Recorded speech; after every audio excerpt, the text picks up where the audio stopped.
ఈరోజు మా కోచ్ గారు నాకు ఒక మంచి ఇన్ఫర్మేషన్ ఇచ్చారండి. అది మీతో షేర్ చేయబోతున్నాను.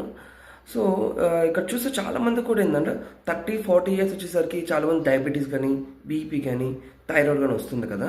రాబోయే కాలంలో కమింగ్ 10 ఇయర్స్ తర్వాత 15 ఇయర్స్ గానీ, లేదంటే 20 ఇయర్స్ వాళ్ళకి ఈ డయాబెటీస్ గానీ, బీపీ గానీ, థైరాయిడ్ గానీ వచ్చే అవకాశం ఎక్కువగా ఉంటుంది.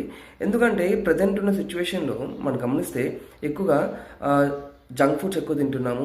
అండ్ దాంతోపాటు ఎక్కువగా మనము కార్బోహైడ్రేట్ ఫుడ్ ఎక్కువ తింటున్నాము. సో, దానివల్ల ఏమవుతుందంటే హైలీ కన్జంప్షన్ ఆఫ్ గ్లూకోజ్ అనేది బాడీలోకి ఇంటేక్ అవుతుందన్నమాట. ఎప్పుడైతే హైలీ కన్జంప్షన్ ఆఫ్ గ్లూకోజ్ అనేది బాడీకి ఇంటేక్ అవుతుందో ఆబ్వియస్‌గా షుగర్ వచ్చే ఛాన్స్ ఎక్కువగా ఉంటుంది. అండ్ బీపీ వచ్చే ఛాన్స్ ఎక్కువగా ఉంటుంది.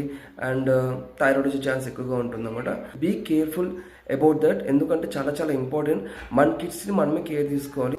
ఎందుకంటే నేటి పౌరులు రేపటి వీరులు అంటాం కదా!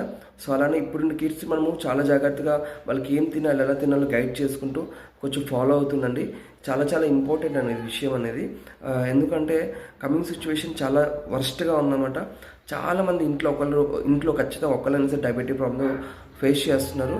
సీరియస్‌గా తీసుకోవాల్సిన విషయం ఇది. ఓకేనా?